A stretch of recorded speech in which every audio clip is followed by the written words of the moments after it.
All right, welcome to the Young Turks. Cenk, Uygur, John Iadarola with you guys. Lovely day in America. So we do have tragic news, of course, and unfortunately, it does happen quite often these days.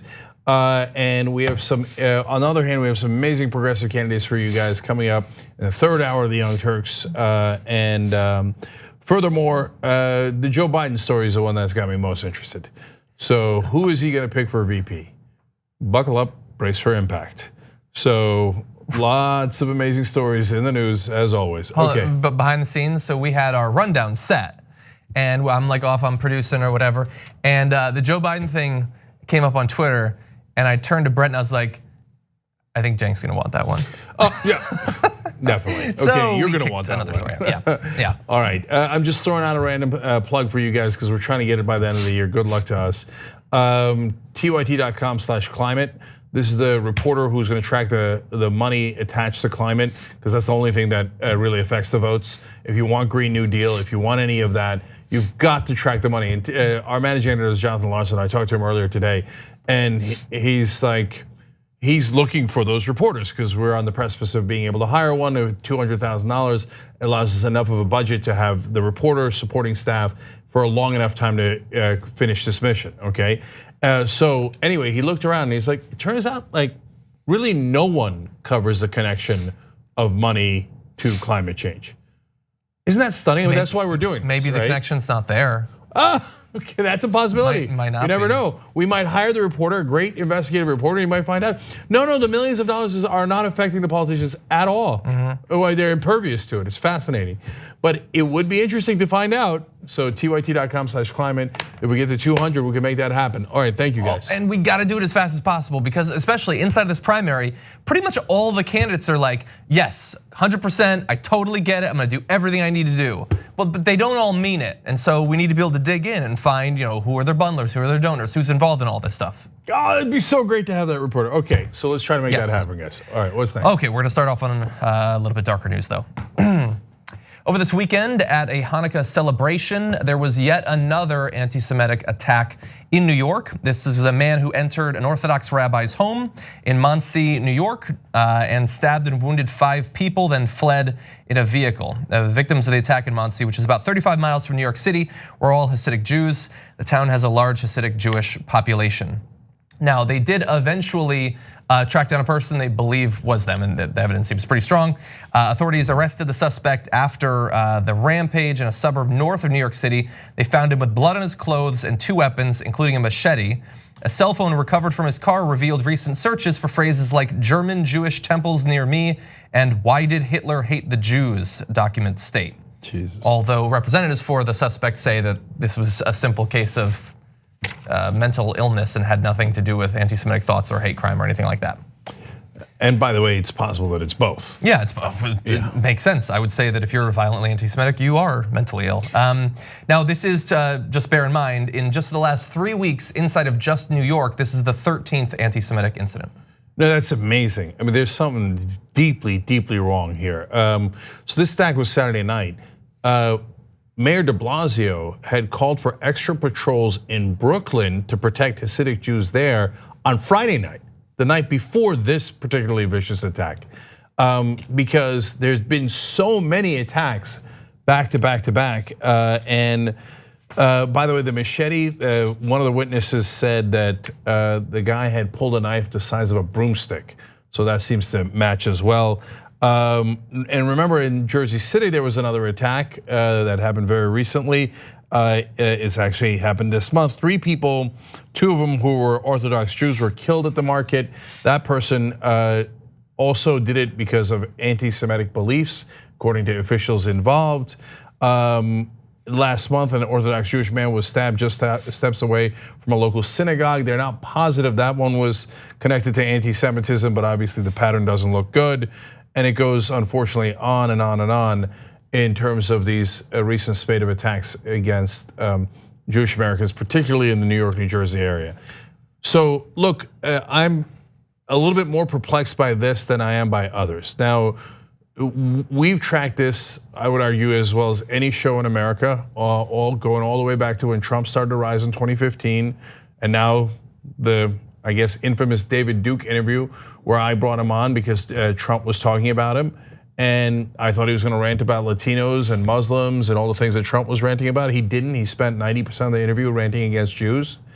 And I've told you this in the past, whether it's Alex Jones, David Duke, or the alt-right, the one thing that seems to drive them the most is anti-Semitism, because they think when you go down the rabbit hole of their insane conspiracy theories and bigoted views, at the end, it always comes back to the same theory: the Jews control the world. Yep. Okay, so that I understand better than almost anyone, having covered it exhaustively. And then we warned people, oh my God, watch out, anti-Semitism's coming, and then Charlottesville, and then the synagogue attacks in Pittsburgh and other places, and now this. So why am I perplexed? We've been covering this ad nauseum, and it is sickening what's happening. Well, this guy was African American, so it didn't look particularly right wing. I could be wrong about that. It's new and it's just kind of happened, and we're trying to figure out the details.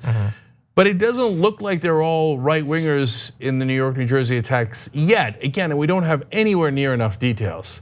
So what's going on now? Jesus, and I'm not positive, John. There's a lot of anti-Semitism, and not all of it is directly linked to the right wing. I mean, it goes back thousands of years, obviously. Of course. So there's a ton. But remember, the thing that goes back thousands of years, it is the right-wing hatred of, and I don't mean that in like, oh, I knew who the political associations of the folks in Poland were when they were doing the pogroms. No, I mean, look, the most famous example obviously is the Nazis. The Nazis are considered the most right-wing probably we've ever had in any political movement in the history of the world. And so when you have extreme right-wingers, they do bigotry, they do racism, they do anti-Semitism, and they do it all across the world. So in a sense, we understand that. So that's a horrible phenomenon we've been dealing with and fighting with for a long time. Is it possible to have anti-Semitism on the left? Of course it's possible, right? Or in the center, or in things that are not at all related to the political spectrum. All of that is enormously possible. Yeah. It's just this rise is particularly quixotic. It's a bad word for it. It's weird. Yeah. What the hell is going on? Well, look, and because we've been covering this so much, for us, one of the shocking things is how accepted anti-Semitism is within the Republican Party. That you can have Steve King, it's totally fine. We'll take him off his committees, but he's totally still a congressman. Everything can vote, and you have all these people who are accepted into the party. But the thing is, once they're in there, that stuff just becomes normalized. The retweets and the quotes and the speeches and all of that just goes out there and gets to everyone.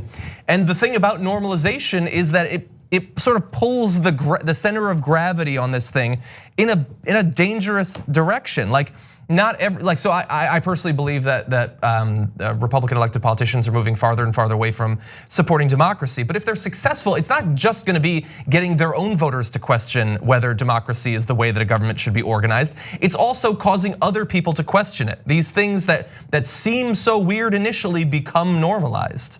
Yeah, so guys, by the way, don't get me wrong. There's no indication that any of these attacks are from the left wing or the center or any of that.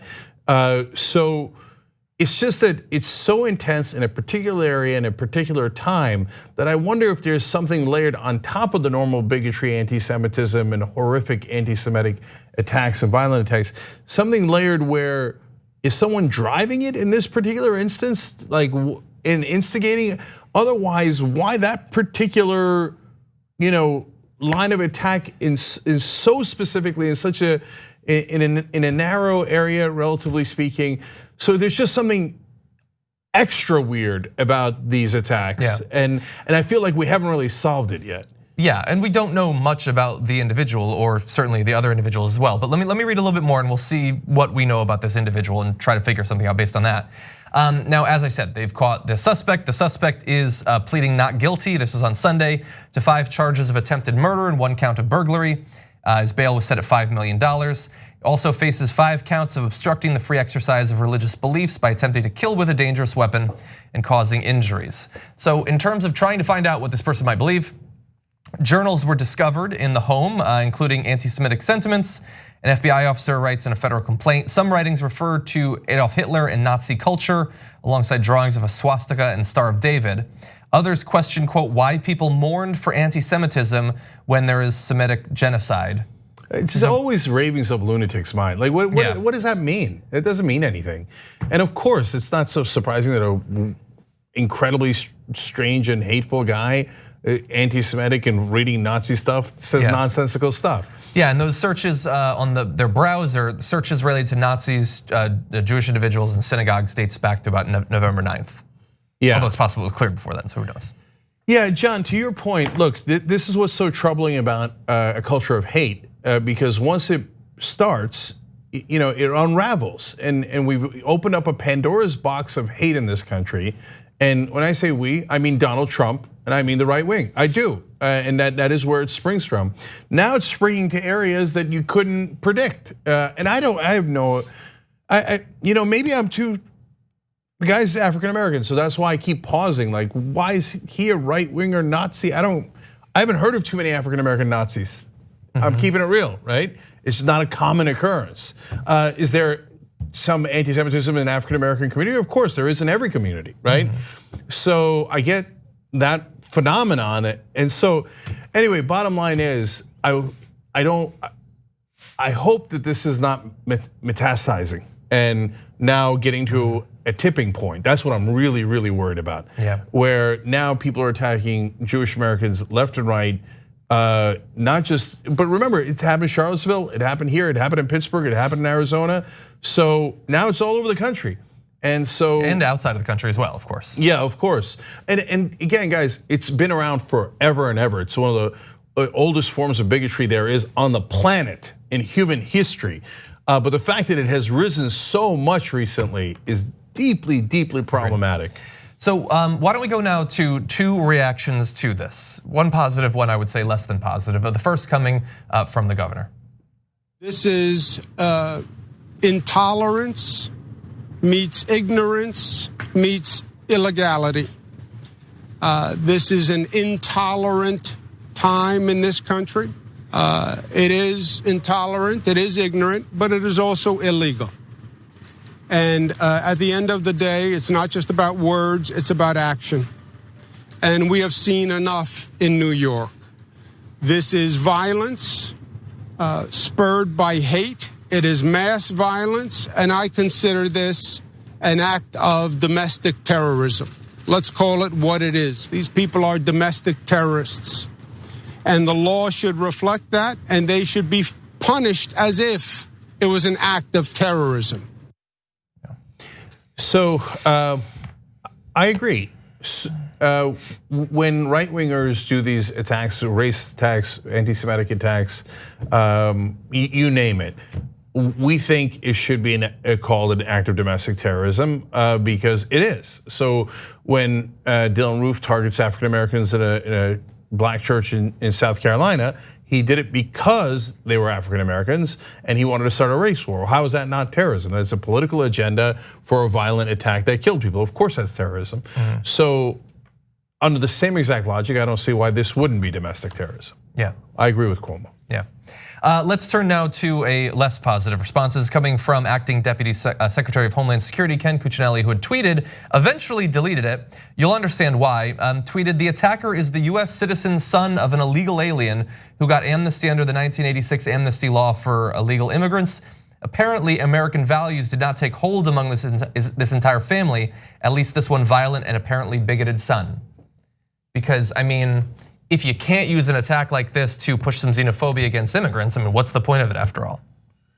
And look, it's this attack and catching the perpetrator is relatively recent, so we don't know that much about him. I don't know. All the more reason not to tweet something like that, perhaps. So I don't know why Cuccinelli is saying things that are not confirmed or even known to be true at all. Except you do. Yeah. He's in the Trump administration and he's there because he believes things like this. And the tweet was deleted, but Cuccinelli wasn't deleted. He's still an incredibly powerful person inside of the US government who apparently responds in a knee-jerk emotional fashion to any attack and tries to spin it to his political agenda. Yeah, so he's acting Deputy Homeland Security. secretary. By the way, everyone's acting in the Donald Trump administration in more ways than one, but he fires and replaces people so quickly they never get to finally actually take the role. I think Mick Mulvaney's still acting chief of staff after all this time.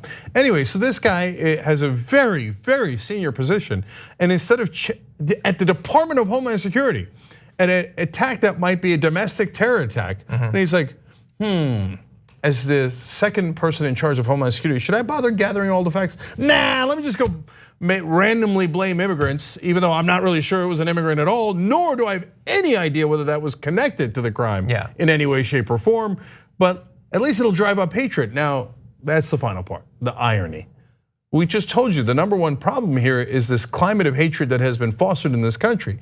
And what does Cuccinelli do after an attack based on hatred? He further stirs up hatred. So, hey, now let's go target immigrants. And round we go. And this is the poison of the Trump administration. And I forget exactly who on Fox, but someone took a conversation about this and turned it into a conversation about how Christians are actually the most persecuted around the world. Because again, this is like, you gotta use it to your own advantage. And I guess it's inconvenient in some way for them, but they want to focus you on the mission of thinking that secretly, even in the wake of this, Christians are the ones who really have it the worst. It's just sick. Even Trump, I mean, not that it really matters, but when the attack happened, he waited like 4 or 5 hours to respond. He tweeted multiple times about the witch hunt against him before then. Definitely takes it super seriously though, even though it took him 5 hours to even care enough to tweet about it.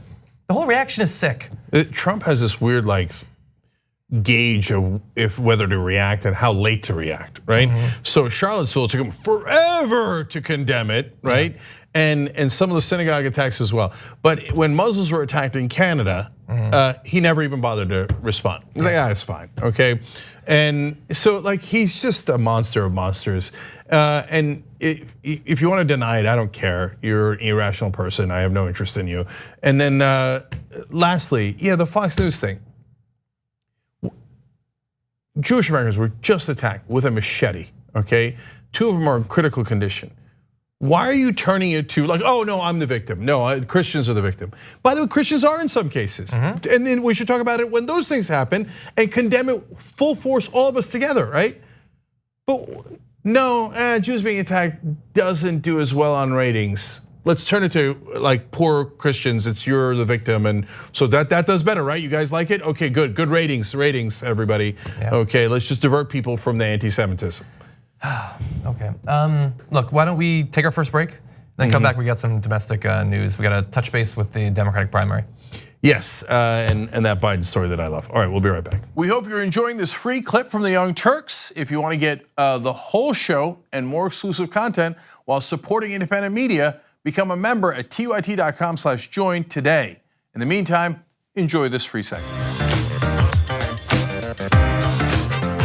All right, back on the Young Turks, Cenk and John with you guys. The Left Fist writes in the member section, Democrats, Bernie Sanders is not a Democrat. We support Biden.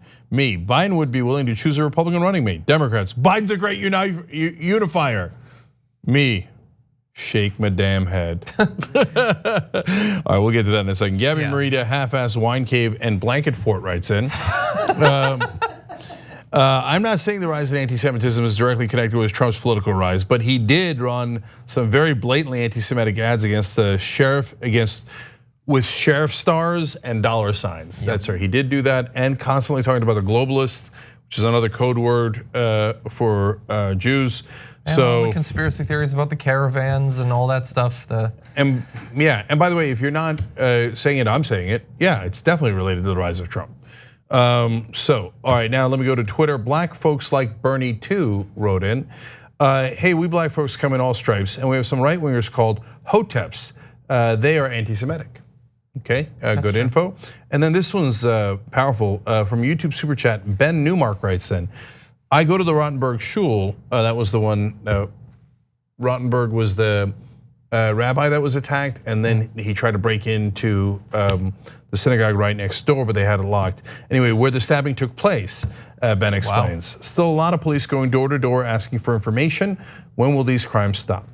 So Ben, man, that's tough to read, powerful to read.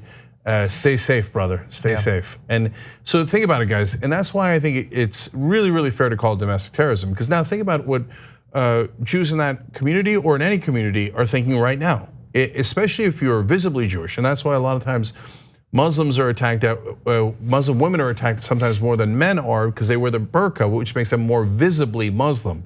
Orthodox Jews are being attacked here, and it might be because they are more visibly religious and Jewish because of their attire and etc. And so, and by the way, Sikhs get attacked all the time because people think they're Muslims because of the turbans that they wear. And so, unfortunately, bigots turn out to be stupid most of the time. Of course, of course. So if you're in that community, think about how scared you have to be right now. And that is the point of terrorism, is to terrorize you. Yeah. So let's stay safe. Let's also stay strong and united. Yes. All right, thank you for writing in, Ben. Okay, before we jump into the next story, I did have to let you know that tomorrow is the last day of 2020. And as you know, a big part of the switch over to New Year is burning all of your old clothes. But you say, John, what will I wear? I've got a solution for you. Head to shoptyt.com. You can gear up for 2020 with a whole new wardrobe and get 25% off by using the code New Year. Step into 2020 wearing exclusively our clothing. And we don't make pants, but it's gonna be an exciting year. What can I tell you? All right, number one, this is across the whole site, so it's not just hoodies or winter clothes, so that's important. But again, no pants. Shoptyt.com. Secondly, I don't believe that it is an actual tradition to burn your clothes. No, it's actually wasteful. Okay, but I'm just saying, I think if you were to just do did that, an episode about people wasting clothes, so don't do that. But get something nice for somebody, okay? All right, yes. Sounds good. Okay, with that, let's jump back into the news. Andrew Yang recently released his healthcare proposal, and a lot of people have noticed that it is pretty different in some fundamental ways from his past comments about healthcare. We're gonna go through his history in just a little bit, but before we get to that, he was just on ABC and he faced some hard questioning about the difference between his past rhetoric on healthcare and his current plan. I'm a little bit confused about where you stand. First, I want to play clips from 2 of your ads where you talk about healthcare. We need to move towards a Medicare for all system where every American has access to quality and affordable services. His ideas are a blueprint for a new way forward. A healthcare system with Medicare for all. But I've looked at your healthcare plan. In fact, I've got it right here. And this plan does not call for Medicare for all. In fact, it doesn't even have a public option. So why the dissonance here? We need to move towards universal health care that's high quality and nearly cost-free for Americans around the country. But reality is we have millions of Americans who are on private insurance right now, and taking those plans away from them very quickly would be untenable for many, many Americans. To me, the goal of the government has to be to demonstrate that we can outcompete private plans and then push them out of the market over time. So we have a little bit more on that in just a little bit, but it was pretty immediately apparent when he released his plan. I understand he's releasing his plan months after other candidates have, and after we've had whole news cycles, weeks of news about some of the candidates in the Democratic primary backing off of their past promises to do Medicare for all or to do it along a certain timeline. And he has talked a lot actually. So in that, they showed a few of his ads. I checked to see if he had specifically tweeted anything about Medicare for all. And there's a lot, so we just got a couple, so we can bring this up. He says we need to provide high quality healthcare to all Americans, and a Medicare for all system is the most efficient way to accomplish that in July. He says people are always asking, where are you going to get the money for healthcare, which is completely incorrect. We're spending twice as much, and you can see there in that tweet, Medicare for all will get a massive burden off of families and businesses. That was in May. August of the previous year, 70% of Americans are now for Medicare for all. Let's make healthcare a right of citizenship once and for all.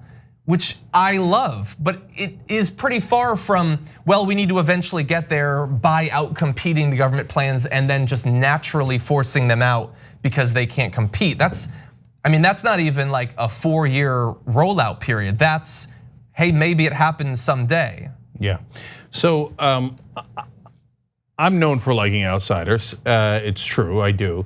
I think that they have interesting new ideas like Andrew Yang does. I've mentioned Democracy Dollars dozens, maybe hundreds of times, and how it's innovative and wonderful, and that Andrew Yang has a lot of great ideas in a lot of different directions. I don't agree with all of them, but I think it's great that he's got those and it's different. And And I think the current insider system sucks. And then here we have a snarky reporter from mainstream media, Jonathan Karl, being snarky to Andrew Yang. So if I'm going to follow form, I will tell you Yang is right and Karl is wrong.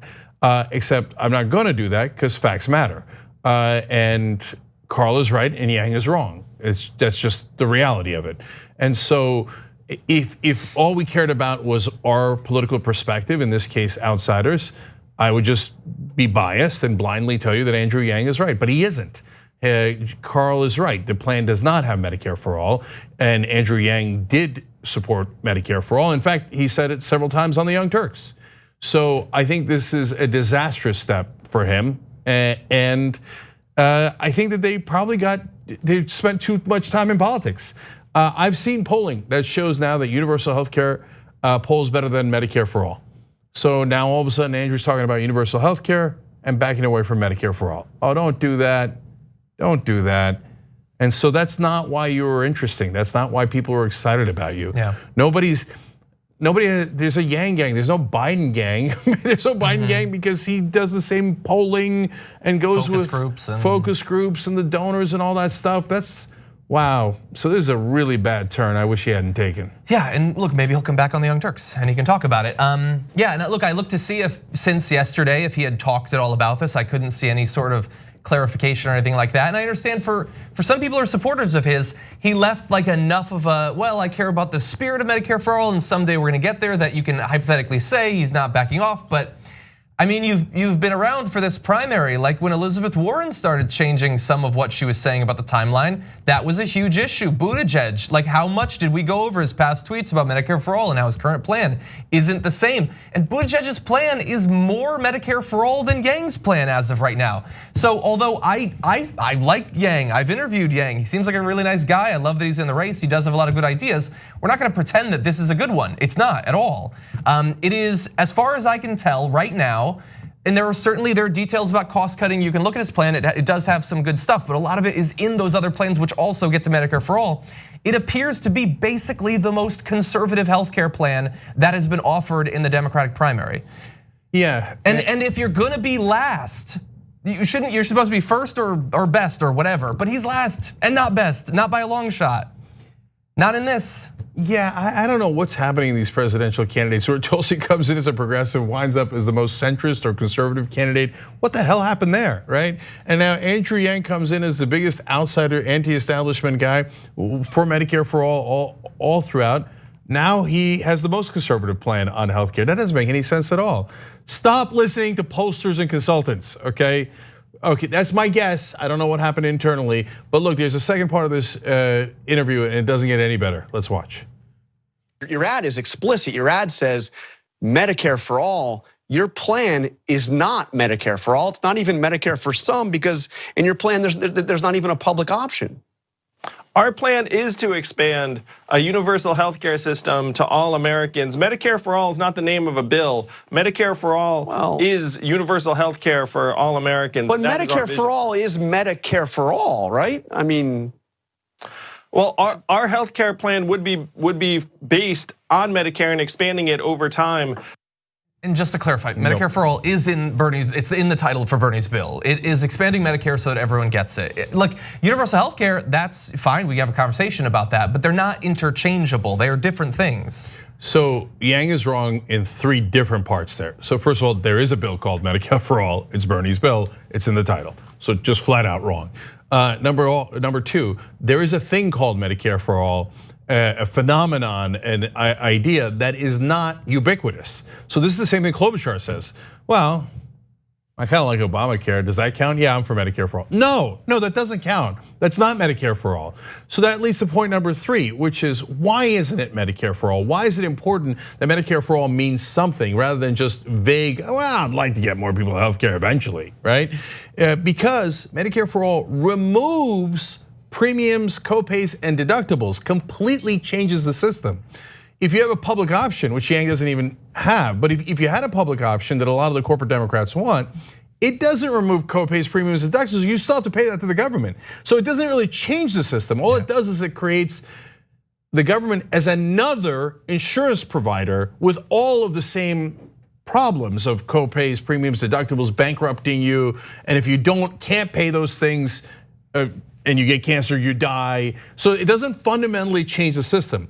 Medicare for All fundamentally changes the system, and there is no like, well, I mean, if I increase Medicare a little bit, or I lower the retirement age a little bit, or I have a kind of a public option somewhere, that doesn't get you on the road to Medicare for All. It just doesn't.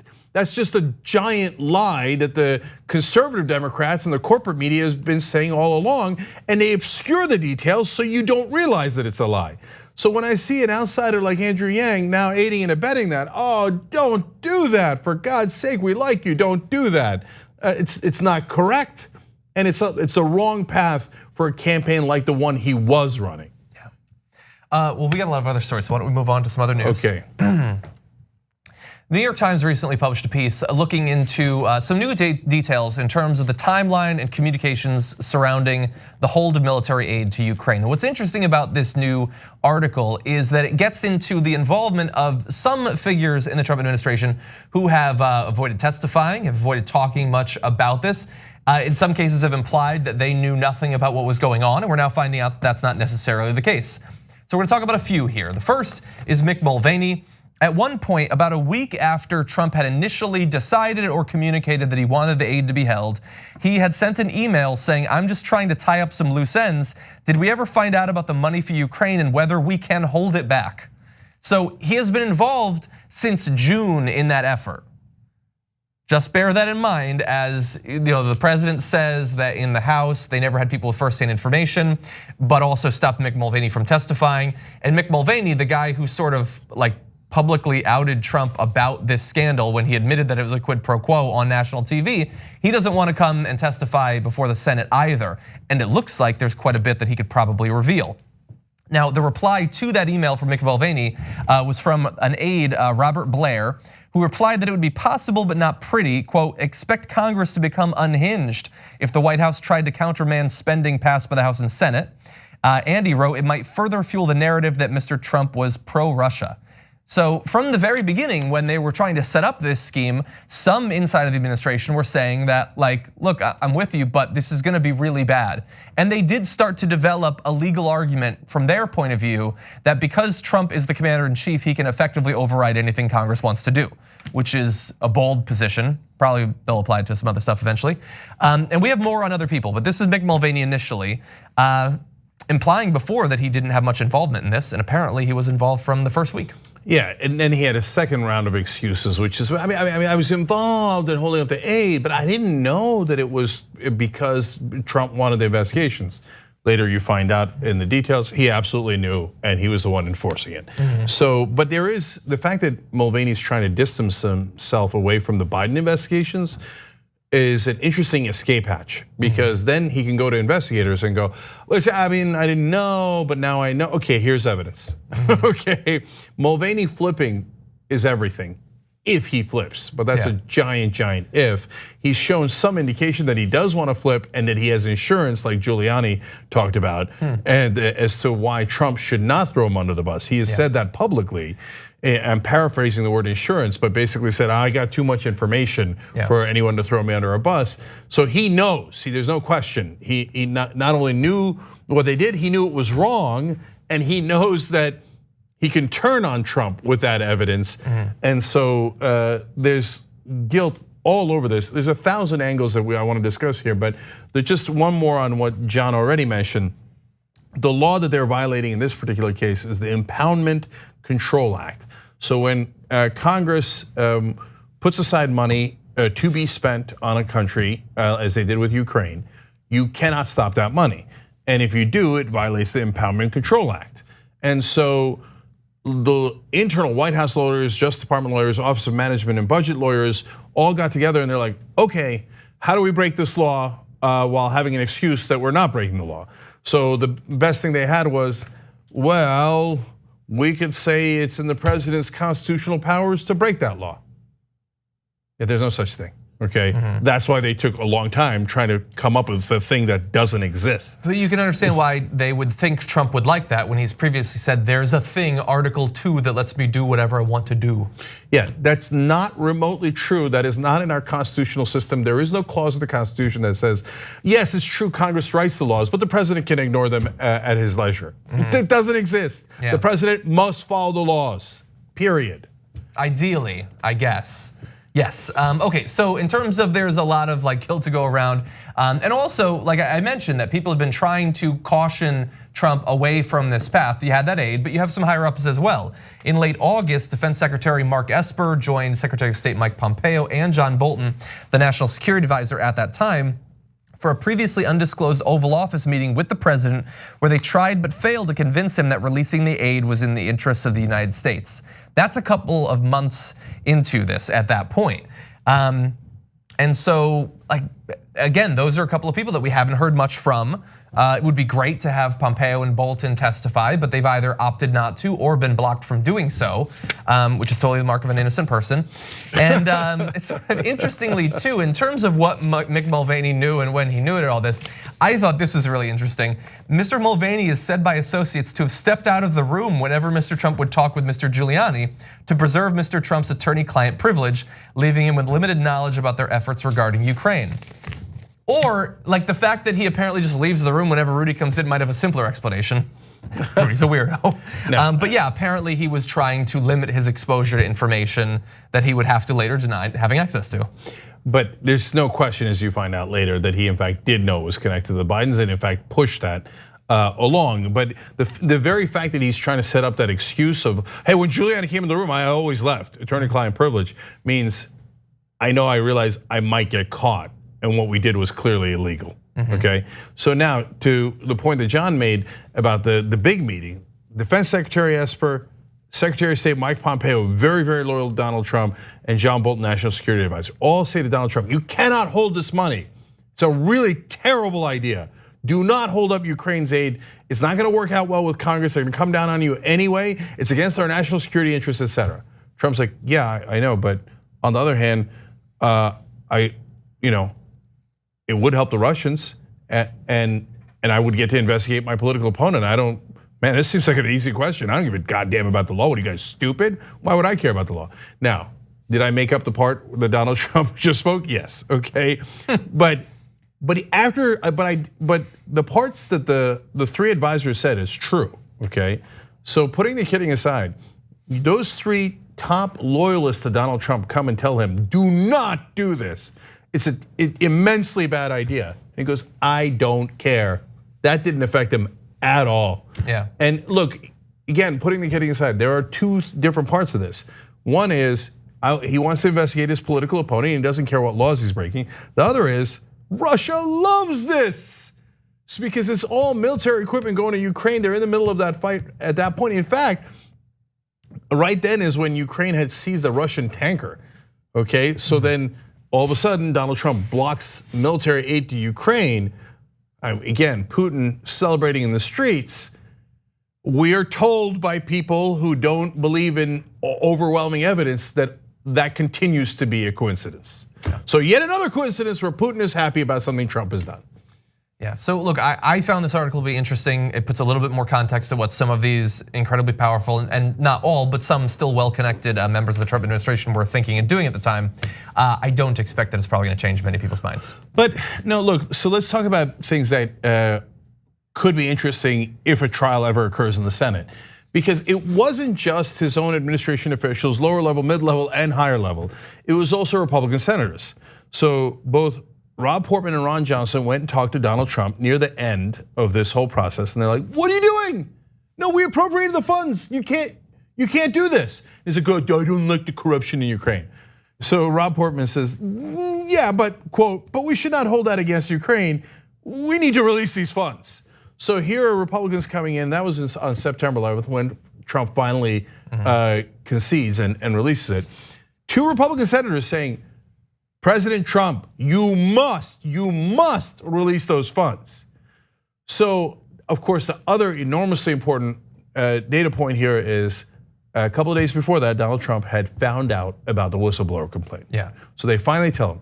So he releases the funds on September 11th, and in the last 2 days before that, two things happen. He finds out there's a whistleblower complaint and he might get caught, and two Republican senators come in and say, you're in a world of trouble, man, if you don't release those funds. And we're not Democrats, we're Republicans. So it is indisputable that he released the funds because he got caught, not because he wanted to. One other thing happened too. I wasn't gonna read this initially, but yeah, in that timeline, the day before he finally changes, after months of holding the aid, pushing for it to be held, he changes his mind. And take a look at this. This is amazing. And remember, his argument is that yes, for a time it was being held, but not because of White House trip or investigation, anything like that. It's just over the corruption. So on September 10th, the day before he changed his mind and finally stopped the hold, a political appointee at the budget office, Michael Duffy, wrote a lengthy email to the Pentagon's top budget official. He asserted that the Defense Department had the authority to do more to ensure that the aid could be released to Ukraine by the congressionally mandated deadline at the end of that month, suggesting that any responsibility for any failure should not rest with the White House. 43 minutes later, the Pentagon official, Elaine McCusker, hit send on a brief but stinging reply, "You can't be serious, I am speechless." Because think about this, Trump had been holding it for months. They find out about the whistleblower, the Republicans come, and he says, okay, let's do it. And what's been taking you guys so long? You could be expediting this, get this done, get this done. If it's not done in time, it's not about us, it has nothing to do with the White House, it's all on you guys. You guys are responsible. Now, is that consistent with, well, we've been holding it, but it's over corruption concerns. We're really concerned about the corruption there. Yeah. That they're suddenly trying to dump blame on anyone they can? When the Pentagon originally asked, why are you holding up the funds? The Office of Management and Budget would not give them a reason. They're like, we're gonna get back to you on that. Because there is no legitimate reason. And at the end, right before they reverse their decision, they say, oh, it's the Pentagon's fault for holding up the funds. That's why she writes, you can't be serious. We're the ones who wanted you to release the funds from day one. Now you're gonna turn around and blame us? Trump 101. And again, if you're a Republican and you think Trump's gonna be on your side, no, he's not. He's gonna throw you under the bus the minute he can. Yep. Last thing, guys, the other thing that happened in the last 2 days was the chairman of 3 House committees announced that they were opening investigations. So Democrats are opening investigations. The Pentagon says you have to release the budget anyway, the money anyway. He finds out there's a whistleblower complaint and he got caught, and 2 Republican senators come and yell at him and say, you're gonna have to release the funds anyway, what are you doing? You're gonna get caught by everyone. So that's why he releases the funds, no ands, ifs, or buts. If you live on a different planet, okay, sure, whatever. In your planet, there is no logic, there are no facts. On this planet, Trump definitely held it illegally and only released it because of this pressure. Yeah. Last thing is, hey, I would call Ron Johnson and Rob Portman to the stand in the Senate trial. You guys are Republican senators. You talked to Donald Trump right before he released the aid. It looks like he released the aid because of you guys. So what did you tell him? And why did you tell him that? And were you concerned that he was doing something illegal? You obviously went to yell at him. You obviously went to disagree with him. You obviously went to tell Trump, you are doing something wrong. So why did you think he was doing something wrong? I would love to see that. Well, why don't we transition now to something you don't love to see, coming from Joe Biden. We're gonna have to be a little bit brief with this, but I know it's one of your favorite stories of the day. Yeah. Joe Biden recently was at a gathering and he was asked a question to which he gave an interesting response. So there was a woman who said, our 21-year-old son said the other night, I wonder if Joe Biden would consider choosing a Republican as a running mate. Biden replied, the answer is I would, but I can't think of one now. Let me explain that. You know, there's some really decent Republicans that are out there still, but here's the problem right now, they've got to step up. Okay, no. First of all, there are really decent Republicans out there. Really? Name one. He can't even name one. He wants to, he's desperate to say, oh, I love Republicans, I love working with the Republicans. He said it 1,000 times. Considering it for the VP, Joe Biden is in his late 70s. So that's, and I'm not biased here, Bernie Sanders also in his late 70s. I care deeply who Bernie Sanders is gonna pick as his VP. And I would lose it if he picked an establishment Democrat, okay? No, you cannot endanger the Republic like that. Biden's thinking of picking a Republican? No. I mean, the word disqualifying is thrown around a lot, okay? But that is disqualifying. I mean, you're gonna vote for a Democrat who's, maybe it's a Republican, maybe it's not for VP. if I don't know who his VP is now, if you don't know, I mean, I wasn't gonna vote for him anyway. But if really, so we're honest, okay? But if you're out there and you were considering Biden, don't you want to know if, like, before you vote for him, if after you vote for him, he's gonna turn around and go, you know what? I kind of like, look, not McConnell. McConnell's too much, but Cornyn. John Cornyn seems like an interesting guy. Not Matt Gaetz, a bit too much. Let's go with Louis Gohmert. Okay, I mean, he's considering a goddamn Republican. That's insanity. And so, but that's one part of it. The other thing is this nonstop idiocy. And yes, if you're asking if I'm calling Joe Biden stupid, I definitely am. This Republican has to step up. This Republican who's a good guy. There's a lot of Republicans who are good guys. Yeah, I'm giving him Trump hands. But they got to step up. Step up, do what? What are you talking about? What? You don't live in today's America. You live in the 1970s or whenever you worked with Strom Thurmond and you were elated about that. In today's America, there is no Republican who's gonna step up and do the right thing. What are you, who? He can't name it either.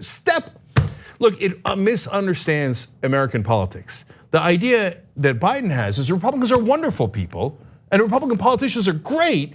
They're just under a cloud and the spell's gonna break. And they're gonna have courage and they're gonna step up and do the right thing. If that is your true belief about the current political system, you are an idiot. Whether you're an establishment Democrat or you're a mainstream media reporter, there is no stepping up in courage and all that nonsense. There's donor money, there's polling in your home state, and that's it. There's no ideas, there's no principles, there's no courage. Look, the exception proves the rule. One guy did it. What was his name? Justin Amash. And what did they do to him? They kicked him out of the party. They kicked him out of the party. They tarred and feather him. And I don't want Justin Amash as VP either. The guy's a massive right winger. As a massive right winger, he had one moment of courage and one I commend him for. And what did the Republican Party do? They destroyed him.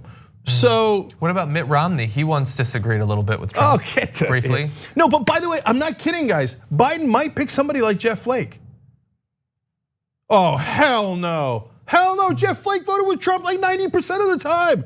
But once or twice he said something on TV. Get that out of here. Okay, and then two more things. I'm not done with him. He also has at different times has said, well, you know, I consider somebody a person of color or a woman, somebody different gender than me, different race than me. Okay, good, interesting, fine, great, right? I thought, okay, who would meet all three of Joe Biden's qualifications for VP?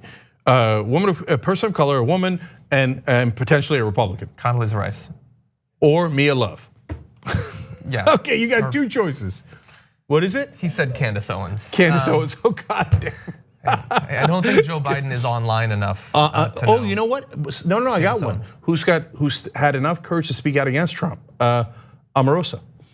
That's true. So like, there's a lot of issues here, and look, I'm sure by tomorrow or later today, spokesperson's gonna come out and say, "Oh, he was just being diplomatic. You know, you're misunderstanding." Just like when Biden said that the spell's gonna break and everything's gonna go back to normal after Trump is not elected, and that you were misunderstanding, even though we keep saying things to that effect. But also, like, they never ask the Republicans, oh, are you gonna choose a Democrat for unity? What about in 2016 when they again lose the popular vote? Well, you know what, you did win through the Electoral College, but clearly the American people are split. I mean, more were against you. You should really boot Mike Pence and make Chuck Schumer your vice president. That would be a good move for unity, since you guys keep losing the popular vote. Nobody said that, and if they did, they wouldn't do it. See, the Democrats are forced to consider it every time. Look, I like Al Gore a lot for a lot of different reasons, but he's also more progressive than people realize. But having said that, he picked a Republican for a VP, exactly. Joe Lieberman. He's a Democrat in name only, massive right winger, single-handedly killed the public option under the Affordable Care Act. It didn't meet a war he didn't want to make love to. So Lieberman has no, like, absolute positive right winger, extreme right winger, especially on foreign policy. So the Democrats are constantly reaching out to Republicans and constantly losing. It's a stupid strategy. It is not practical. It is not pragmatic. It is a strategy for losers. Okay, the Republicans on the other hand go, oh, I got a massive right winger who's the top of the ticket. So you know what? The VP pick should be even more right wing. Sarah Palin, Mike Pence. Paul Ryan, much more right-wing than Mitt Romney. Yep. Mike Pence, more evangelical than Donald Trump, more extreme in terms of domestic policy than Donald Trump. Yeah, Dick Cheney is a conservative AI created in a think tank. Yeah, Dick Cheney, for God's sake, right? So what is the phenomenon that's the most important about that? The Republicans understand that appealing to your base wins elections. Democrats hate their own base. And they use the corporate media to attack their own base and go towards the right wing. Why? Why would you do that? It doesn't make any sense. You've lost countless elections because of it. You do it because of the goddamn donors. They have the same donors from the same industries. They want the same results as the Republicans. They're just looking for an excuse for it. That is why the entire political spectrum in DC is shifted massively right wing when the country is progressive on every issue according to the polls. Final thing, Joe Biden has in the past, in this campaign, has said about a VP pick, we could disagree on tactic, but strategically, we'd have to be in the exact same page. So apparently, he thinks that there are Republicans that are on the exact same page as him strategically. If that's not disqualifying in a Democratic contest for president, for leader of the Democratic Party and leader of the country, I don't know what is. There's a significant number of people who hate Bernie, who are like, I'm not gonna vote for him because he's not a Democrat. I'm gonna vote for Joe Biden and hope that he picks a Republican running mate. Bernie is not a Democrat because he's to the left of the Democrats, if you're in that school of thought. And Biden is so far right wing that he'd pick a Republican, and somehow you think he represents Democratic values better? No, look, there are people like that and they are genuine. And they're not in my camp, they're not my teammates, they're not my colleagues, okay? So people who think, all I care about is, does the person have a D on their helmet? Because I got my pom-poms and I'm ready for them, okay? I don't care what their values are, I don't care what their policies are. I just want them to be a Democrat. Like Jeff Van Drew, 2 weeks ago, he was such a great Democrat. I love Jeff Van Drew. I don't care how much he votes for the Republicans and how much he loves Trump. He's got a D on his helmet. I love Jeff Van Drew. And then he turns out and he puts an R on his helmet. They're like, oh, what a traitor. He's the same guy. The same guy with the same exact policies and the same exact votes, right? Cuellar votes with Trump 70% of the time. Oh no, we can't have Jessica Cisneros. No. Cuellar has a D on his helmet. What effing difference does it make? Do you care about policy at all? And if you don't, and you're so proud to be a Democrat who doesn't give a damn about any policies or anything that affects the American people, I have no use for you. And I'm looking forward to defeating you as well in these presidential primaries. Because if you get your way, not only will we have no change in this country, but we'll also lose the Republicans. Given a choice between a Republican and a Republican light, the country always picks a Republican. Let's give them a different choice, someone who's actually going to be a strong Democrat. All right, we got to take a quick break. We'll be right back. Corn Pop was a bad dude.